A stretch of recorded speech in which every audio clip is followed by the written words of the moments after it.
Welcome back to the next segment of our interview with Howard Zinn. We're in Harvard in Boston, and we're talking about the Obama administration, the economy, and where we're all headed. Thanks for joining us. So we left off in the first segment of the interview you were talking about how Roosevelt had a massive direct jobs program. He didn't try to stimulate the private sector to then hopefully hire. Yes. He just went out and created a program of hiring millions of people. Yeah. Now the Republicans are making a critique, and other economists who you can say that are, believe in the free market are making the critique, that any of this, including Obama's plan or the plan you're proposing, direct hiring, leads to massive inflation. That there's no way to pay for all of this. You wind up having to print money. Yes. And so in the end, you compound the problem. So even if you have a stimulus for a while, or you employ people for a while, at the end of all this, the currency is so debased that you wind up having a more severe crisis. What do you make of that theory? Well, it's interesting to me that when the government is spending hundreds of billions and into the trillions to give to the banks, they don't say that is government spending which will lead to inflation. Well, some do. Like the Republicans are kind of hypocritical about it, because I think the Republicans are saying, some Republicans support some of the bank bailout and they don't want the other kind of stimulus. Yeah. But there are other economists out there, not so much connected with the Republican Party, who are just against all of it, including the bank bailouts. They say let the banks go bankrupt. Essentially the theory is capitalism needs to go through these cycles where it destroys these overinflated things and let them go and then rebuild. Yeah, well, I would certainly agree, let them go. I certainly go, don't use money to bail out financial institutions and industries, that have failed. But on this issue of building up a huge debt, spending more money than you have, there was no such cry raised, and this is my point, when a government that could not find enough money to increase the wages of teachers, or the government, that could not find more money for health programs, that this government suddenly finds this huge sum of money, for the bailout. And the argument against a single-payer health system, that is a government-organized free health care for everybody, is that it would cost too much money. But the fact is that the money is there. The money exists in two places which can be tapped and which hasn't been tapped. One is in the enormous incomes of people at the very top. If you taxed people at the very top in a truly progressive way, you would have hundreds and hundreds of billions of dollars to pay for programs like health care, jobs, and so on. If at the same time you decreased very drastically the military budget. Now, our military budget now is $600 to $700 billion for the year. Some people say if you take everything in, it might be as much as $1 trillion. If you take everything?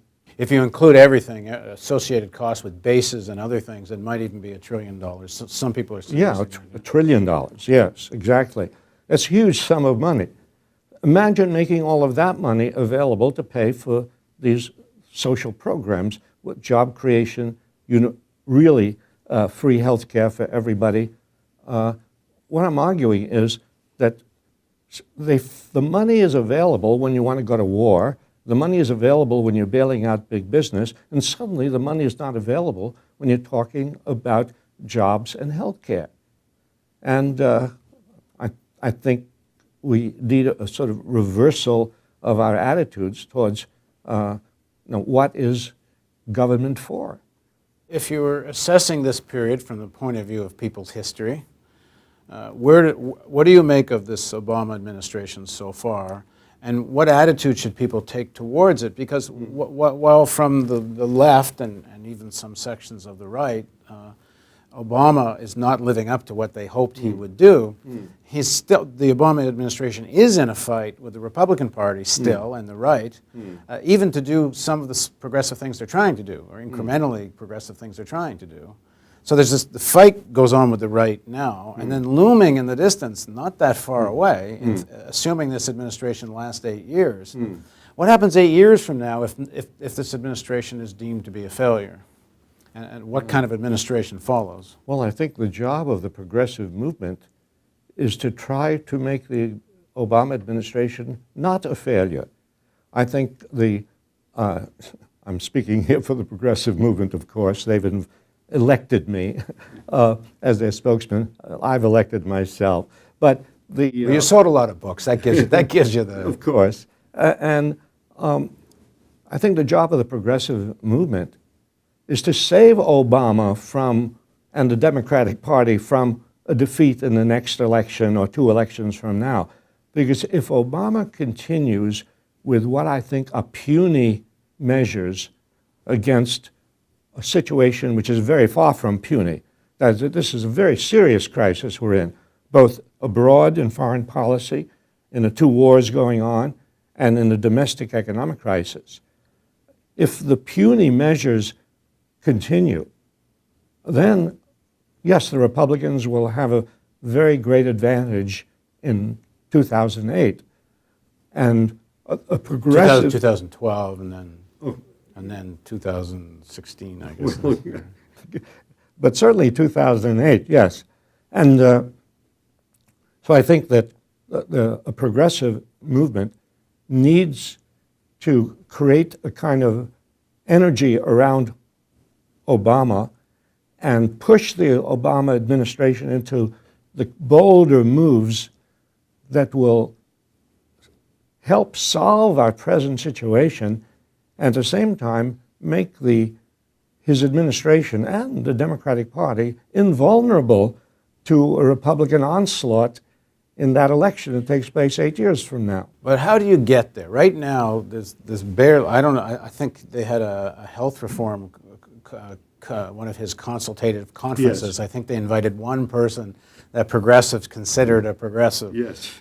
When he had his economic consultative conference, yes. I think there were 2. Yes. And in the cabinet, I think maybe the labor secretary sort of considered that, but other than that, the number is sort of 0. Yes. His advisory committee around him, I think the progressives would probably claim 0. Yes. Yes. Where is there any indication that Obama is listening to any of this? Well, you're right in pointing out that the people closest to Obama, well, the people he has appointed to be closest to him, are not giving him the kind of advice that will really save our country. And therefore, the American people have to create an energy that bypasses his advisors and reaches him. That is, if people are in the streets, if people are demonstrating, if people are outside the gates of the Capitol, if people are out on the banks of the Potomac like the bonus marchers or like Martin Luther King's poverty campaign, poor people's campaign. If people are out there, then the president, whatever his advisors are saying, the president will have to listen, just as in the Vietnam War. The people surrounding Lyndon Johnson and the people surrounding Richard Nixon were all for continuing his same policies. But what was happening out in the society was that a movement was growing which they had to listen to. And so the war in Vietnam had to come to an end because of that. That's what we need. We need a grassroots movement. We need a kind of movement, and we need the kind of turmoil that took place in the 1930s, where you had civil disobedience all over the country. You had strikes all over the country. Well, if there's going to be something at a level that's going to be heard and has significance, one would think the big labor unions are somehow going to have to be part of this. And so in the next segment of our interview, let's talk about what's happening with the big trade unions, because they're about the only big national organizations there are that might have this potential. Please join us for the next segment of our interview with Howard Zinn.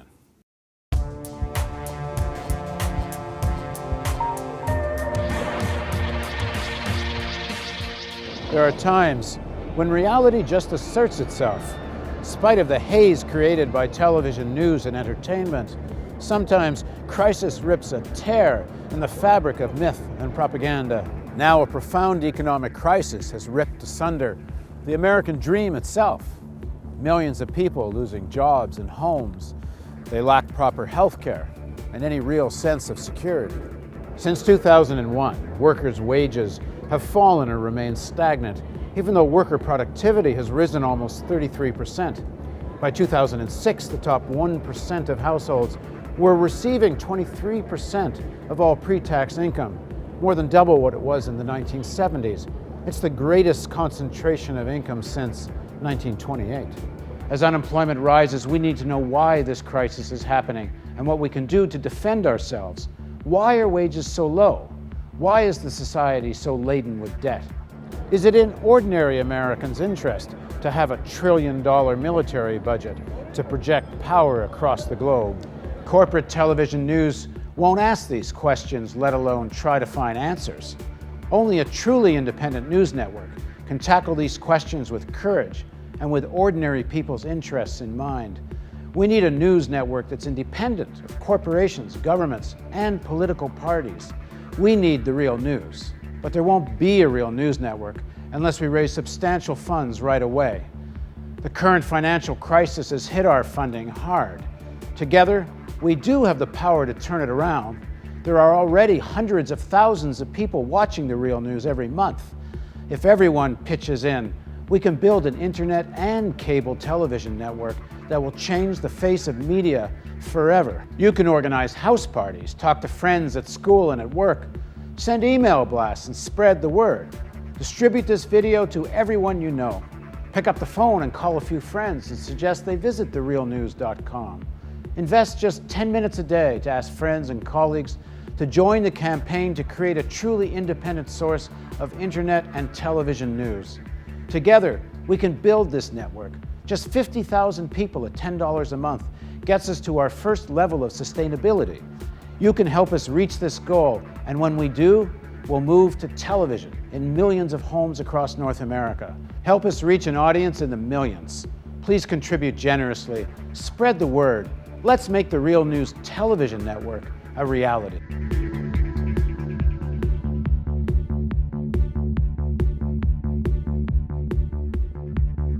Your tax-deductible donation makes it possible. Please contribute at therealnews.com.